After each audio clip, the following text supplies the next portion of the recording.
پردہ نشین ماؤں بہن بیٹیوں،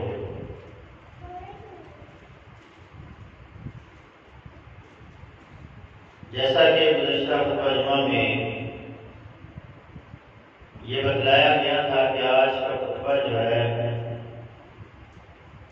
وہ کھانا کھانے کے آداب کے حوالے سے ہوگا۔ تمام اہل علاقہ سے یہ گزارش ہے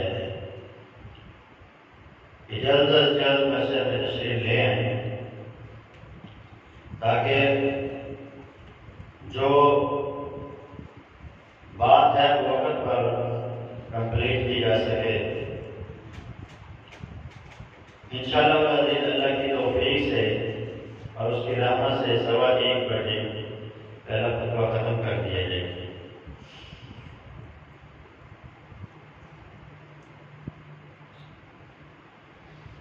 جس بندے کا یہ دعویٰ ہے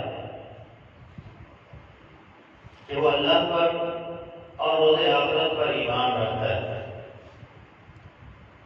اس بندے کے لیے زندگی کے ہر موقع پر اور زندگی کے ہر خوشی اور غمی، ہر اچھے اور برے وقت میں رسول اللہ صلی اللہ علیہ وسلم کی سیرت سے نمونہ حاصل کرنا ضروری ہے۔ جیسا کہ قرآن مجید فرقان حمید میں اللہ تعالیٰ نے ارشاد فرمایا، لَقَدْ كَانَ لَكُمْ فِي رَسُولِ اللَّهِ أُسْوَةٌ حَسَنَةٌ لِمَنْ كَانَ يَرْجُو اللَّهَ وَالْيَوْمَ الْآخِرَ۔ تم میں سے جو بندہ اللہ پر روز آخرت پر ایمان رکھتا ہے اس کے لیے رسول اللہ صلی اللہ علیہ وسلم کی سیرت بہترین نمونہ ہے، اس کے لیے زندگی گزارنے کے لیے ماڈل اور آئیڈیل جو ہستی ہے وہ محمد رسول اللہ صلی اللہ علیہ وسلم کی ہستی ہے۔ رسول اللہ صلی اللہ علیہ وسلم وہ ہستی ہیں کہ جنہوں نے ہر چھوٹے سے چھوٹا عمل جس میں خیر و شدت وہ بھی امت کو بتلایا، اور ہر وہ عمل چاہے وہ چھوٹا ہے یا بڑا ہے اس کے اندر اگر شر ہے تو اس کے بارے میں بھی امت کو مطلع کر دیا۔ تو رسول اللہ صلی اللہ علیہ وسلم کی کھانا کھانے کے حوالے سے کیا سیرت ہے؟ نبی علیہ السلام کی سیرت میں یہ پہلی چیز ہے کہ آپ ہمیشہ حلال کھاتے ہیں، اور کھانا کھانے کا پہلا ادب یہ ہے کہ جب بھی کھائیں حلال کھائیں، حلال کمائیں اور حلال ہی کھائیں۔ جب آپ حلال کھائیں گے تو آپ کی زندگی میں سکون اور راحت آپ کو نصیب ہوگی، اور جب آپ کی زندگی میں ہماری زندگیوں میں حرام ہوگا تو پھر کبھی ہمیں راحت کی نیند، سکون کی نیند نصیب نہیں ہو سکتی، کبھی زندگی میں سکون نام کی چیز میسر نہیں آئے گی۔ اس لیے شریعت نے جو حکم دیا ہے حلال کھانے کا وہ کس قدر اہم ہے۔ قرآن مجید فرقان حمید میں اللہ تعالیٰ نے ارشاد فرمایا، پہلی آیت، یا ایھا الناس کلوا مما فی الارض حلالا طیبا، اے دنیا کائنات کے اندر بسنے والے تمام انسان حلال کھاؤ اور طیب اور پاکیزہ کھاؤ، حلال اور طیب چیز کھاؤ۔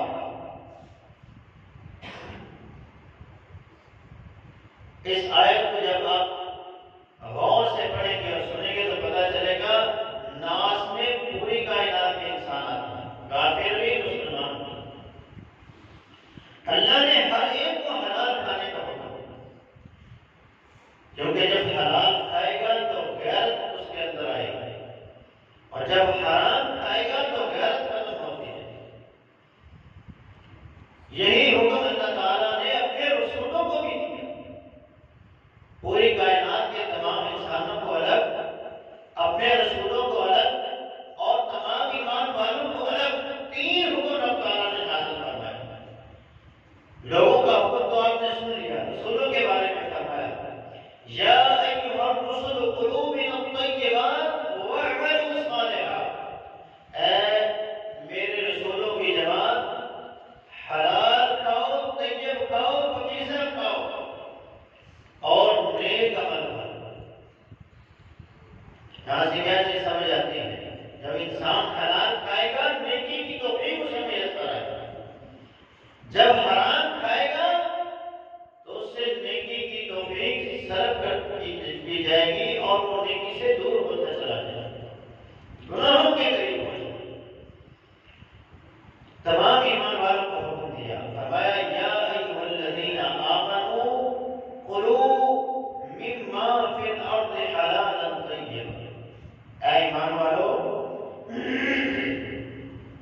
یا ایھا الذین آمنوا کلوا، اے ایمان والو تم بھی کھاؤ، من طیبات ما رزقناکم، جو رزق ہم نے تمہیں دیا ہے اس میں سے حلال اور طیب اور پاکیزہ۔ تو ہر بندہ مومن کے لیے یہ ضروری ہے کہ وہ حلال کے لیے تغوطہ کرے اور حلال کھائے اور حرام سے اپنے آپ کو بچائے۔ اگر ایسا نہیں کرے تو اس کی سزا بہت بڑی ہے۔ حرام کا ایک لقمہ اسے اللہ کی رحمت سے دور کرتا جائے گا، جنت سے دور کرتا جائے گا اور جہنم کا ایندھن بنا دے گا۔ رسول اللہ صلی اللہ علیہ وسلم کی حدیث ہے، آپ سماعت فرمائیں۔ آپ نے فرمایا لا يدخل الجنة جسد غذي بالحرام، وہ جسم کبھی جنت میں داخل نہیں ہو سکے گا، اس بندے کے لیے جنت نہیں ہے جس بندے کا وجود حرام کمائی سے پروان چڑھ رہا ہے۔ جس بندے کی غذا حرام ہے وہ بندہ جنت میں نہیں جا سکتا۔ دوسری حدیث آپ نے ارشاد فرمایا لا يدخل الجنة لحم، وہ گوشت، وہ انسان کا جسم کبھی جنت میں نہیں جا سکتا، نبت من سخط، جو ہر طرح کے حرام سے، ایک ہے کچھ حرام چیزیں اللہ نے منع کی، کچھ ہے تو حلال جن کے ذرائع حرام ہیں، ان چیزوں کے اوپر لفظ سوچ استعمال کیا جاتا ہے۔ اگر وہ ان چیزوں کو بھی استعمال کرتا ہے تو وہ بندہ بھی اللہ کی جنت کے اندر نہیں جائے گا۔ النار اولا بہ، آپ جو ہے جہنم کی آگ اس کا سب سے بڑا ٹھکانہ ہے۔ وہ جنت کا حقدار نہیں بلکہ اللہ کی جہنم کا حقدار۔ کتنی بڑی نحوست ہے حرام کھانے کی کہ انسان بڑی بڑی عبادات کرے گا لیکن اس کی عبادتیں اللہ کے ہاں شرف قبولیت کو نہیں پہنچی۔ اور کئی ایسی باتیں ہیں کہ وہ کرے گا تو وہ فوراً رد کر دی جائیں گی۔ نبی علیہ السلام نے ارشاد فرمایا، سیدنا ابو ہریرہ رضی اللہ عنہ اس حدیث کے راوی فرماتے ہیں ایھا الناس، اے لوگو ان اللہ طیب لا یقبل الا طیبا، اے لوگو طیب چیز اللہ تعالیٰ پسند کرتے ہیں کیونکہ وہ خود طیب ہے، پاکیزہ ہے، اور جب وہ کوئی چیز قبول کرتا ہے تو وہ طیب چیز قبول کرتا ہے، نجس اور پلید چیز اللہ کے ہاں قبول نہیں ہے۔ فرمایا وَأَنَّ اللَّهَ أَمَرَ الْمُؤْمِنِينَ بِمَا أَمَرَ بِهِ الْمُرْسَلِينَ، اللہ نے ایمان والوں کو وہ کام کرنے کا حکم دیا جو اس نے اپنے رسولوں کو حکم دیا۔ فقال، اور اس نے اپنے رسولوں سے کیا کہا، یا ایھا الرسل کلوا من الطیبات، اے رسولو تم حلال طیب اور پاکیزہ کھاؤ، وَاعْمَلُوا صَالِحًا، اور نیک عمل، اور یہی اللہ نے حکم ایمان والوں کو دیا۔ سیدنا ابو ہریرہ فرماتے ہیں ثم ذکر الرجل، پھر آپ نے اس بندے کا ذکر کیا، یطیل السفر، جو لمبا سفر طے کرتا ہے، عشرۃ اغبر، جو لمبا سفر کرنے کی وجہ سے اس کے جسم پر گرد و غبار ہوتی ہے، اس کے بالوں پر گرد و غبار ہوتی ہے، اس کے کپڑے بھی میل کچیل، اس کے کپڑوں میں بھی میل کچیل آ جاتی ہے، اور پھر وہ میدان عرفات میں پہنچ جاتا ہے، یمد یدیہ الی السماء، پھر وہ اپنے ہاتھوں کو آسمان کی طرف اٹھا لیتا ہے، یا ربی یا ربی، پھر کہتا ہے، آگے سے رب کی طرف سے آواز آتی ہے، مطعمہ حرام ومشربہ حرام وملبسہ حرام، اور اے آدمی آنے والے، اے یا ربی کی صدائیں لگانے والے، اے لبیک لبیک کی صدائیں لگانے والے، تیرا کھانا حرام کا ہے، تیرا پینا بھی حرام کا ہے، تیرے جسم پر جو لباس ہے وہ بھی حرام کمائی کا ہے، وغذی بالحرام، تیرا کھانا پینا، تیری ہر چیز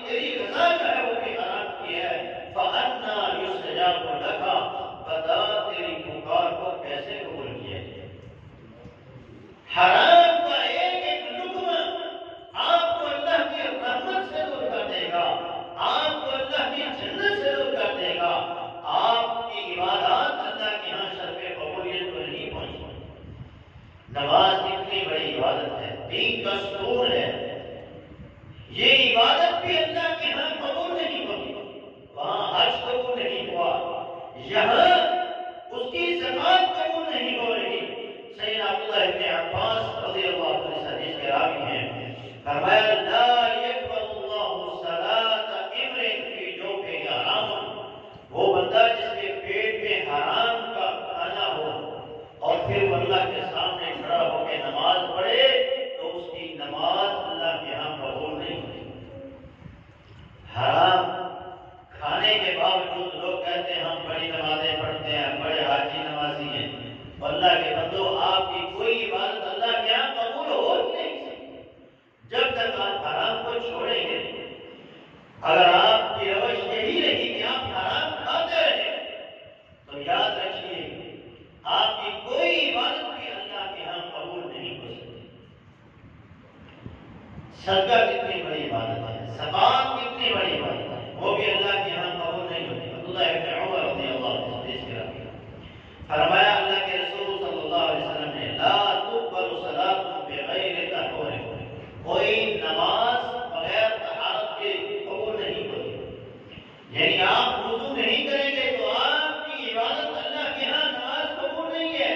ولا صدقۃ من غلول، اور دھوکے سے خیانت کیے ہوئے مال سے آپ صدقہ کریں گے تو وہ آپ کا صدقہ قبول نہیں ہوگا۔ اللہ طیب ہے، پاکیزہ مال کو قبول کرتا ہے۔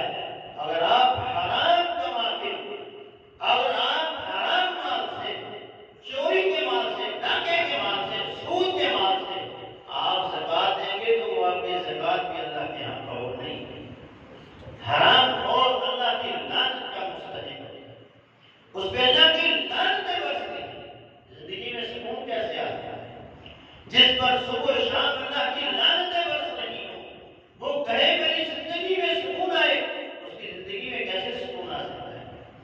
اس کا کھانا اس کے لیے شفا نہیں کر سکتا، اس کا کھانا اس کے لیے بیماریوں سے نجات نہیں بن سکتا، اس کی بھوک کو مٹا نہیں سکتا جب تک اس کا کھانا حلال کمائی کرے گا۔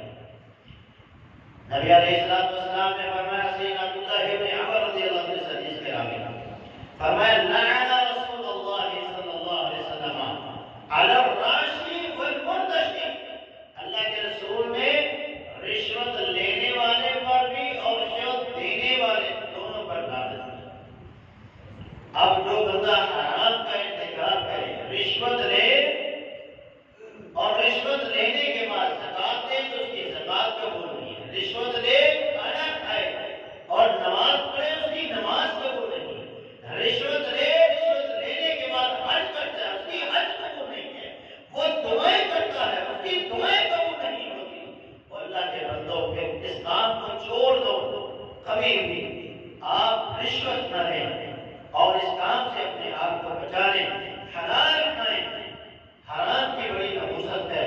رسول اللہ صلی اللہ علیہ وسلم نے فرمایا قیامت کا دن ہوگا لا تزول قدم ابن آدم اپنے پاؤں کی مٹی کو چھوڑ نہیں سکے گا، جہاں کھڑا ہے وہیں کھڑا رہے گا، اپنے پاؤں کو ہلانے کی اس کے اندر طاقت اور قوت نہیں ہوگی جب تک وہ اللہ کے 5 سوالوں کا یا 4 سوالوں کا جواب نہ دے، حتی یسأل عن 40، یہاں تک کہ اس سے 4 سوالوں کے بارے میں پوچھا جائے گا۔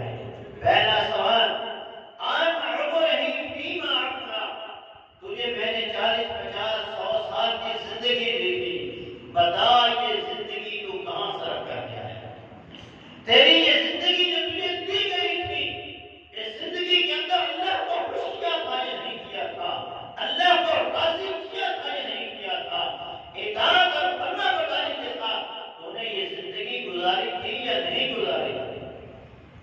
زندگی کے ایک ایک پل کا حساب، زندگی کے ایک ایک لمحے کا حساب مجھ سے اور آپ سے، ہم میں سے ہر ایک سے لیا جائے گا۔ کوئی یہ نہ سمجھے کہ مجھ سے پوچھا نہیں جائے گا۔ اللہ کے رسول نے فرمایا اس وقت تک میدان محشر کو چھوڑ نہیں سکے گا، نہ جنت میں جا سکے گا نہ جہنم میں جائے گا، جب تک وہ اللہ کے 4 یا 5 سوالوں کا جواب نہیں دے۔ پہلا سوال عمر،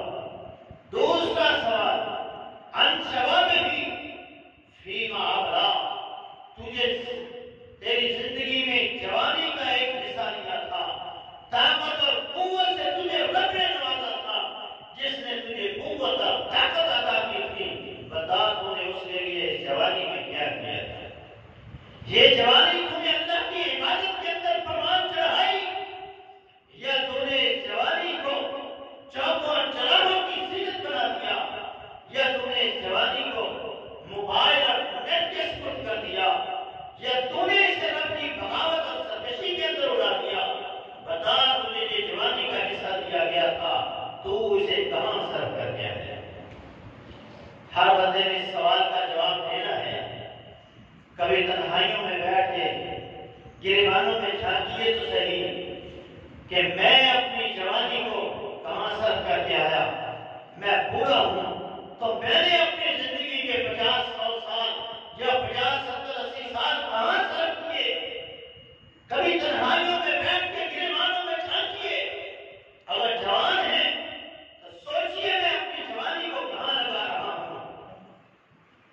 وہ کہتے ہیں کہ آج تو وقت ہے توبہ کر کے آپ ان تمام اپنی غلطیوں کو بخشوا سکتے ہیں، لیکن جب یہ جان حلق کو آ گئی تو پھر ندامت کے آنسو بھی آپ کے کسی کام کے نہیں ہیں، قبر کی ندامت بھی آپ کے کسی کام کی نہیں ہے، معاشر کے دن کی ندامت بھی کسی کام کی نہیں ہوگی۔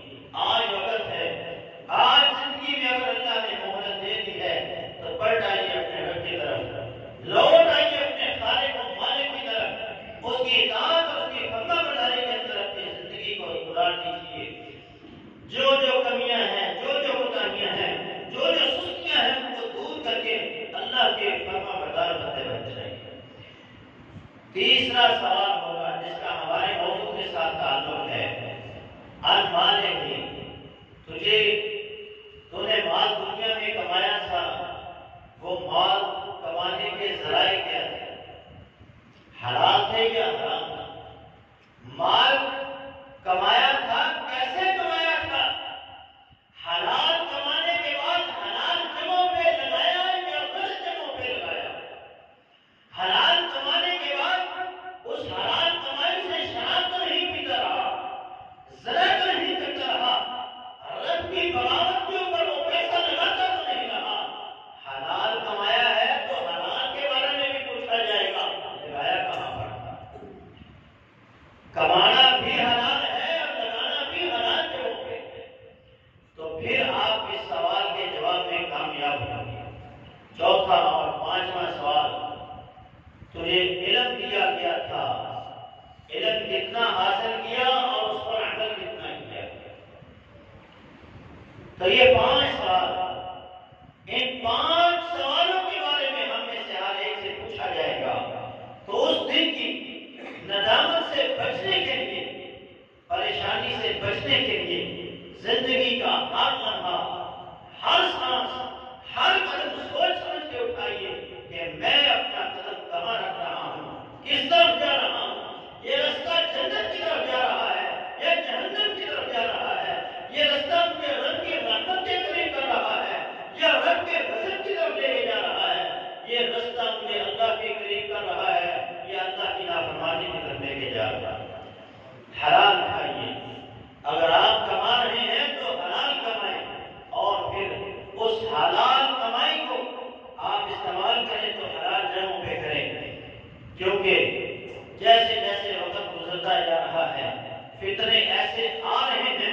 اللہ کے نبی صلی اللہ علیہ وسلم نے آج سے 1400 سال قبل ہی فرما دیا تھا، یأتی الناس زمان لا یبالی المرء ما اخذ منہ امن الحلال امن الحرام، کہ ایک وقت آئے گا جب قیامت قریب آ جائے گی تو اس وقت لوگ مال تو کمائیں گے لیکن مال کمانے میں یہ نہیں دیکھیں گے یہ حلال کمائی ہے یا حرام کمائی ہے، بس لگے ہیں دن رات لگے ہوئے، اور حرام کمانا حرام ہے یا حلال ہے کوئی پرواہ نہیں ہے، بس ہر بندے کی سوچ یہ ہے کہ میری تجوری بھرتی جائے، میرے پاس پیسہ ہے۔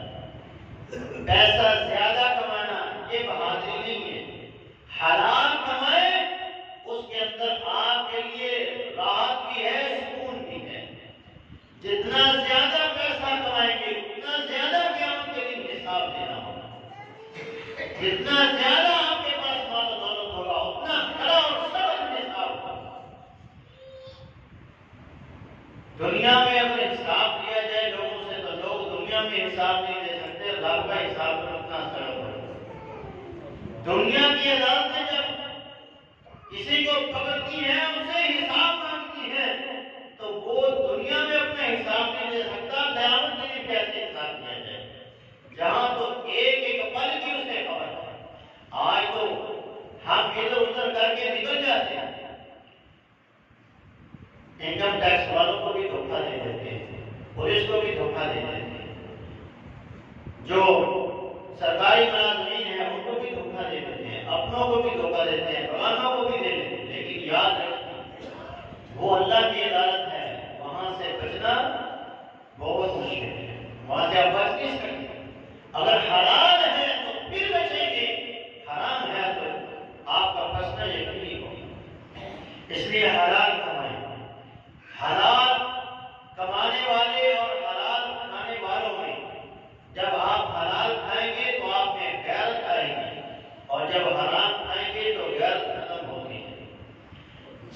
یہ جو سور کھانے والے ہیں، کتوں کا گوشت کھانے والے ہیں، شراب نوشی کرنے والے ہیں، ان ممالک میں دیکھیے غیرت نام کی چیز نہیں۔ ماں بہن بیٹی اور بیوی میں کوئی فرق نہیں ہے، ان کے لیے سب کچھ ایک ہے۔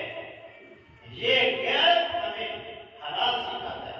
جب حلال کھائیں گے تو حلال کا جذبہ ہمارے اندر ہوگا اور حلال چیز کو حاصل کریں گے، حرام سے بچیں گے۔ جب حرام کھائیں گے تو پھر حلال و حرام کی تمیز کرنا مشکل ہو جائے گی۔ جس رب نے ہمارے اوپر کتے، سور اور خنزیر کو حرام کیا ہے، اس نے ہمارے اوپر جو جو حرام کیا ہے ہر چیز کو حرام سمجھا، جو جو اس نے حلال کیا اس کو حلال سمجھا۔ ہم صرف جو ہمارے مطلب کی چیز نہیں ہوتی اس کو ہم حرام سمجھتے ہیں، اور جو ہمارے مطلب کی ہوتی ہے اس میں ہم ہیلا سازی کر کے اپنا اوپر سیدھا کر دیں۔ آئیے ہمارے رب نے ہم پہ کیا کیا حرام کیا ہے۔ اللہ تعالیٰ نے ہمارے اوپر فرمایا انما حرم علیکم المیتۃ والدم ولحم الخنزیر وما اہل به لغیر اللہ، تمہارے اوپر مردار کھانا حرام ہے، ہر قسم کا مردار تمہارے اوپر حرام ہے سوائے دو مردار۔ قرآن نے ہر قسم کا مردار حرام کیا، اللہ کے رسول صلی اللہ علیہ وسلم نے دو کو بیچ میں سے نکالا۔ ایک ٹڈی ہے، یہ جو پچھلے دنوں کراچی میں بیماری آئی تھی فصلوں میں، پچھلے سال میں گندم کے موسم میں ٹڈیوں کی بیماری آتی ہے، وہ جو ٹڈی ہے وہ جب فصل پہ آتی ہے تو فصلوں کو تباہ کر، وہ اگر مردہ حالت میں بھی مل جائے تو آپ کھا سکتے ہیں۔ مچھلی ہے، وہ مردہ بھی ہے تو وہ آپ کھا سکتے ہیں۔ دو مردار اللہ کے رسول صلی اللہ علیہ وسلم نے حلال کیے ہیں، اور باقی ہر قسم کا مردار چاہے اس کو قرآن نے آگے تشریح کی ہے، وَالْمُنْخَنِقَةُ وَالْمَوْقُوذَةُ وَالْمُتَرَدِّيَةُ وَالنَّطِيحَةُ، وہ مردار جو گلا گھونٹ کر مر جائے۔ یعنی کئی دفعہ جانور ایسے ہوتے ہیں جو اپنے ہی رسی کے ساتھ اپنے گلے کو بند دیتے رہتے ہیں، پھر ان کا سانس بند ہو جاتا ہے، وہ مر جاتے ہیں۔ اپنی موت جو مر گیا، گلا گھونٹ کر جو جانور مر گیا وہ حرام ہے، اس کا کھانا جائز نہیں۔ اونچائی سے گر کر جانور جو مر جائے، مشرکین مکہ کا یہ عقیدہ تھا، وہ کہتے ہیں جو خود مارتے ہو وہ حلال ہے، جو اللہ مارتے وہ حرام ہے۔ تو اللہ رب العالمین نے جو ہمارے لیے حلال کیا ہے ہم اسی کو حلال سمجھیں گے، جو ہمارے لیے اللہ نے حرام کیا وہ ہمارے لیے حرام ہے۔ جو اونچائی سے گر کے جانور مر جائے وہ بھی حرام ہے۔ جانور آپس میں کئی دفعہ لڑتے ہیں تو دوسرے جانور کا سینگ لگتا ہے تو اس کی موت ایک ہی واقعہ رہتی ہے تو وہ بھی حرام ہے۔ وَمَا أُحِلَّ بِهِ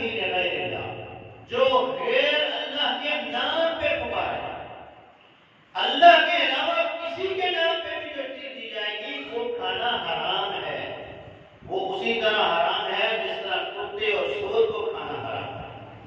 جس طرح ان کا کھانا حرام ہے، اسی طرح وہ چیز بھی جو اللہ کے غیر کے نام پہ دی جائے، جو پیر عبد القادر جیلانی کے نام پہ دیں، وہ مولا علی سیدنا علی رضی اللہ عنہ کے نام پہ دیں، نظر اللہ نیاز حسین کے نام پہ دیں، وہ باپوں کے نام پہ دیں، وہ پیروں فقیروں کے نام پہ دیں، کسی کے نام پہ بھی دیں، جو اللہ کے علاوہ کسی اور کے نام پہ پکاری جائے گی وہ حرام ہے، اس کا کھانا اسی طرح حرام ہے جس طرح سور اور کتے اور خنزیر اور مردار کا کھانا حرام ہے۔ وما ذبح علی النصب، جو بتوں کے نام پر ذبح کی جائے وہ بھی حرام ہے۔ ایک ہے جانوروں کا ذبح کرنا، ایک ہے ویسے پکارنا، یہ اس کے نام کی ایجادیاں لیتے نام دی۔ تو اس طرح کی جو چیزیں ہیں وہ ساری کی ساری کھانا حرام ہے۔ وہ دم، بہتا ہوا خون، جو جانور کی رگوں سے خون نکلتا ہے وہ بھی حرام ہے۔ ایک آدمی کا خون دوسرے آدمی کے اوپر، مسلمان کے اوپر حرام ہے، وہ نہیں پی سکتا۔ اب بیماری کی صورت کے اندر کسی مریض کو خون کی ضرورت ہے تو آپ اس کو خون دے سکتے ہیں، اور اس کی دلیل قیاس کی گئی ہے اس آیت سے، من احیاها فکأنما احیا الناس جميعا، کہ جس بندے نے کسی ایک انسان کی جان بچائی اس نے گویا پوری انسانیت کی جان بچائی۔ تو اس صورت کے اندر آپ کسی کو خون دے سکتے ہیں، ادروائز کسی دوسرے کا خون آپ لے کر پی نہیں سکتے، وہ آپ کے اوپر حرام ہے۔ اس کے علاوہ نبی علیہ السلام نے دو خون حلال کیے۔ قرآن نے ہر قسم کا خون حرام کیا، نبی علیہ السلام نے دو خون حلال کیے۔ وہ کون سے ہیں؟ ایک کلیجی ہے جو ہم عید پر یا آئے دن بازار سے خرید کے لا کے کھاتے ہیں، وہ بھی خون ہے۔ اسی طرح تلی ہے، تلی اور کلیجی کی اجازت اللہ کے رسول صلی اللہ علیہ وسلم نے دی ہے، ان کو آپ نے حلال کیا ہے، وہ آپ کھا سکتے ہیں۔ اس کے علاوہ آپ کسی قسم کا خون استعمال نہیں کر سکتے، نہ آپ پی سکتے ہیں، نہ آپ پکا کے کھا سکتے ہیں۔ ولحم الخنزیر، سور کا گوشت قرآن نے حرام کیا ہے، سود نہیں آپ کھا سکتے۔ یا ایھا الذین آمنوا اتقوا اللہ وذروا ما بقی من الربا، اے ایمان والو سود کو چھوڑ دو اگر تمہیں اللہ کا ڈر ہے، اگر اللہ کا ڈر نہیں تو لگے رہو۔ ان کنتم مؤمنین، اگر تمہارے اندر ایمان ہے تو سود کو چھوڑ دو۔ تمہیں یہ محسوس ہوتا ہے سود چھوڑیں گے تو معیشت تباہ ہو جائے گی، سود چھوڑیں گے تو کاروبار ختم ہو جائے گا، نہیں۔ اللہ فرماتا ہے یمحق اللہ الربا ویربی الصدقات، سود کھانے سے، سود کا کام کرنے سے تمہاری برکت ختم ہوگی، جبکہ تجارت کرنے سے، کاروبار کرنے سے اللہ تمہارے مال کے اندر برکات کا نزول فرمائے۔ اور اگر ایسی جگہ پہ لگے رہے، فرمایا فَإِن لَّمْ تَفْعَلُوا وَلَن تَفْعَلُوا، باز نہ آئے اور اسی طرح کام کرتے رہے، سود کھاتے رہے، سود دیتے رہے، سود لیتے رہے، سود کے گواہ بنتے رہے، تو فرمایا فَأْذَنُوا بِحَرْبٍ مِّنَ اللَّهِ، تو پھر تم اللہ سے اعلان جنگ کے لیے تیار ہو۔ اور جو بندہ اللہ سے تلوار لے کر میدان میں آ جائے جنگ کرنے کے لیے، اور وہ کہے میری معیشت، میرا کاروبار ٹھیک ہو جائے، میری زندگی میں سکون آ جائے، تو کسی طرح سکون آ سکتا ہے؟ کبھی بھی نہیں آئے گا، اس کی زندگی میں سکون آئے نہیں سکتا جب تک وہ سود کو چھوڑے گا نہیں۔ سود کا کتنا بڑا گناہ ہے، آپ نے ہمیں اس کا سب سے ہلکا گناہ یہ ہے کہ انسان 36 بار اپنی ماں سے زنا کرے، یہ سب سے ہلکا ہے، بڑا ہے اللہ سے اعلان جنگ۔ تو آپ اندازہ کیجیے کہ سود لوگ کھاتے جائیں، لوگوں نے بینکوں میں پیسہ رکھا ہوا ہے اور سود کھاتے جائیں، بانڈوں کی کمائی کھا رہے ہیں، کمیٹی والی بولیاں کھاتی، بولی والی کمیٹیاں لیتے جا رہے ہیں۔ اس طرح حرام کام میں جتنے بھی ہم سے اپنے آپ کو بچا لیجیے، یہ بہت بڑی اس کی نحوست ہے، زندگیوں سے سکون ختم ہو جائے گا۔ آپ نے السلام نے رشوت کی کمائی کو بھی حرام قرار دیا، آمنا الراشی والمرتشی کلاہما فی النار، رشوت لینے والا دینے والا دونوں جہنم میں۔ پیچھے میں نے ایک حدیث بیان کی ہے جس میں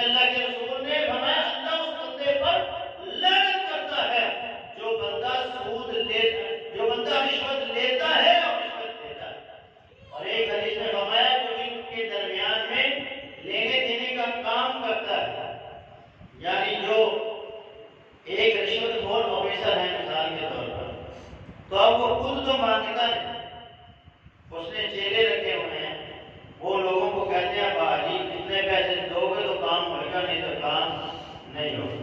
اب یہ بیچ میں لینے دینے کا کام کر رہا ہے، اپنے ہمیں یہ بھی نہیں، اب وہ لے رہا ہے وہ دے رہا ہے، اور یہ بندہ جو ہے بیچ میں مفت میں جہنم کا انتظار ہے۔ اس لیے ہر قسم کے حرام سے اپنے آپ کو بچا لیں۔ آپ رب العالمین نے فرمایا اے ایمان والو لا تاکلوا اموالکم بینکم بالباطل، اپنے مالوں کو باطل طریقے میں آپس میں مت کھاؤ، وتدلوا بها الی الحکام، تم اس مال کو حکام کو دے کر اپنے کام نکلواتے ہو، تو اس کام سے تم لوگ باز آئے۔ فرار سے حاصل کیا ہوا مال وہ کھانا حرام ہے، وہ کھانا حرام ہے۔ وہ کیا کھا رہا ہے؟ وہ اپنے آپ میں اپنے پیٹ میں جہنم کی آگ کو بھر رہا ہے اور کچھ نہیں کھا رہا۔ نبی علیہ السلام کے بعد دو بندے آتے ہیں، ایک بندہ کہتا ہے یہ زمین میری ہے، دوسرا کہتا ہے میری ہے، جھگڑا بڑھ گیا۔